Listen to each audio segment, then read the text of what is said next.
ഭവനവാഹന വ്യക്തിഗത വായ്പകൾ എടുത്തവർക്ക് ആശ്വസിക്കാം. പലിശ നിരക്ക് കുറയുന്നു.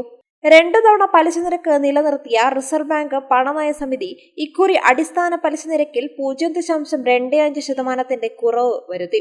റിപ്പോ നിരക്ക് 5.25% ആയതിനാൽ അടുത്ത 2 മാസത്തേക്ക് ഭവനവാഹന വ്യക്തിഗത വായ്പകളുടെ പലിശ നിരക്കിൽ കുറവുണ്ടാകും.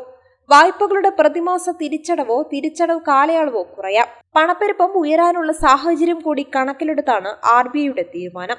എന്നാൽ പുതിയ ഫിക്സഡ് ഡെപ്പോസിറ്റിന്റെ പലിശയിലും ഇതിനനുപാതമായി കുറഞ്ഞേക്കാം. പുതിയ നിക്ഷേപങ്ങൾക്കോ നിലവിലുള്ളതിന്റെ കാലാവധി തീരുമ്പോൾ പുതുക്കുകയോ ചെയ്യുമ്പോഴാണ് പുതിയ പലിശ നിരക്ക് ബാധകമാകുന്നത്. അടുത്ത MPC യോഗം ഫെബ്രുവരിയിലാണ്. 2025 ഫെബ്രുവരി, ഏപ്രിൽ, ജൂൺ MPC യോഗത്തിലാണ് ആകെ 1% കുറച്ചത്. പലിശ നിരക്ക് കുറയ്ക്കാനുള്ള 6 അംഗ MPC തീരുമാനം ഏകകണ്ഠമായിരുന്നു. സാഹചര്യങ്ങൾക്കനുസരിച്ച് പലിശ നിരക്ക് കൂട്ടുകയോ കുറയ്ക്കുകയോ ചെയ്യാൻ MPCക്ക് സ്വാതന്ത്ര്യം നൽകുന്ന ന്യൂട്രൽ സ്റ്റാൻസ് തുടരാനും തീരുമാനിച്ചു.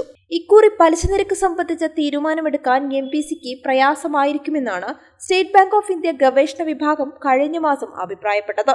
ഒക്ടോബറിലെ വിലക്കയറ്റ തോത് 10 വർഷത്തെ ഏറ്റവും കുറഞ്ഞ നിരക്കായ 0.25% സാധാരണ വിലക്കയറ്റ തോത് കുറയുമ്പോൾ പലിശ നിരക്ക് കുറയ്ക്കാൻ റിസർവ് ബാങ്കിന് കൂടുതൽ സ്വാതന്ത്ര്യം ലഭിക്കുന്നതാണ്. എന്നാൽ 2ാം പാദവർഷത്തിലെ സാമ്പത്തിക വളർച്ചാ നിരക്ക് കൂടുതൽ മെച്ചപ്പെട്ടതായിരുന്നു. ഉയർന്ന സാമ്പത്തിക വളർച്ച ഉണ്ടാകുമ്പോൾ പൊതുവെ പലിശ നിരക്ക് കുറയ്ക്കേണ്ട സാഹചര്യമില്ല. ഇത്തരത്തിൽ വിപരീത സ്വഭാവമുള്ള സൂചനകൾ വെച്ച് MPC എന്ത് തീരുമാനമെടുക്കുമെന്നായിരുന്നു ആകാംക്ഷ.